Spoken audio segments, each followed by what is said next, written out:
And the first stage that we'll be going through is the resurrection imperative. Why did Jesus actually need to come back to life? It's a very fundamental question. What we need to understand here is, though the crucifixion and the resurrection are two separate events that happen in history, they are of one divine plan of God. They are interrelated with each other. They cannot be separated. As in, if the resurrection didn't happen, there was no meaning for the crucifixion. And if the crucifixion didn't happen, the question of resurrection even doesn't arise. So think of a linked chain, as in all these small links together attached. And the events that happened, like the virgin birth, his baptism, his crucifixion, and his resurrection, are the small chains connected to each other. And the chain as a whole is God's plan of salvation. There are close to 15 references of Jesus in the entire Gospels, where he repeatedly says the Son of Man has to die, and then he is going to come back to life again. The Son of Man needs to be crucified, and then on the third day he's going to rise back again. And there are also Old Testament prophecies like Psalm 16:10, which says, "You'll not let your Holy One see corruption." So to predict something, you need to really know your stuff well. Seriously, we can't take the risk of uncertainty. In our modern culture, as in if you go to any of your friends and say, "Hey, I'm going to die in a couple of days, and then I'm going to come back to life again after 3 days," how will they respond?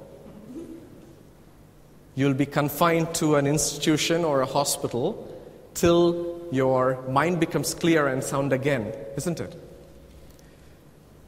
Only a foolish man can make an assertion like that, or a person who really knows what he is doing.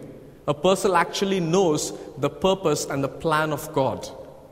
Jesus doesn't fall into the first category. He falls into the second one, where he clearly knew what he was doing, and he predicted exactly when he's going to come back to life, and he came back.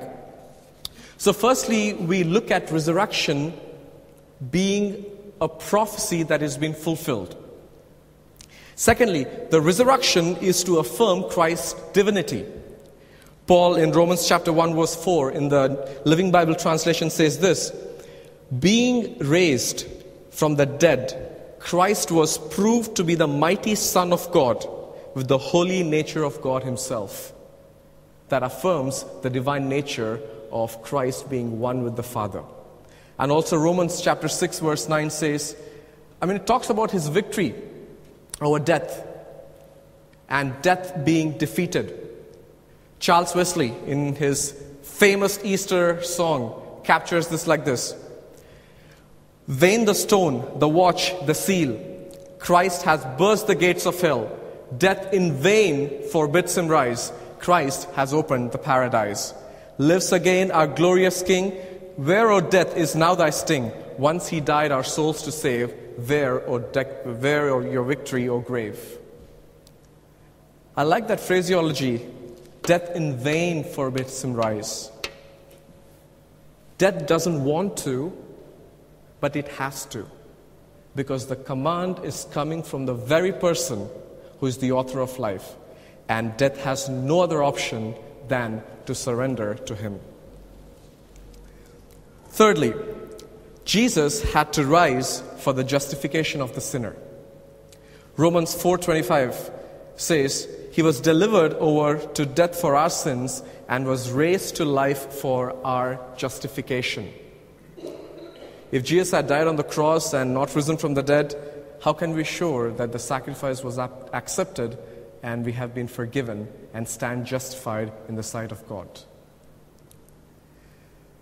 By raising Jesus from the dead, God showed that we are justified in Jesus, and at the cross, the slate was wiped clean, and we have been given a new slate, and then we were justified. A lady called Catherine Wheeler wrote this fantastic poem called as A New Leaf. I don't know how many of you heard that. It's a brilliant poem. It goes like this: He came to my desk with a quivering lip. The lesson was done. Have you a new sheet for me, dear teacher? I have spoiled this one. I took his sheet all soiled and blotted and gave him a new one all unspotted. Into his tired heart I cried, do better now, my child. I went through the throne with a trembling heart. The day was done. Have you a new life for me? Dear God, I have spoiled this one. He took my life all soiled and blotted and gave me a new one all unspotted. And into my tired heart he cried, do better now, my child.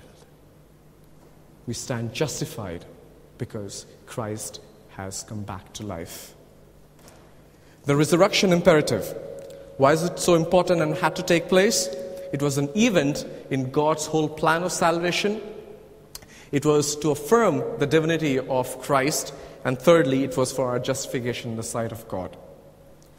Then you move to the next stage from the imperative to the resurrection inquisitive.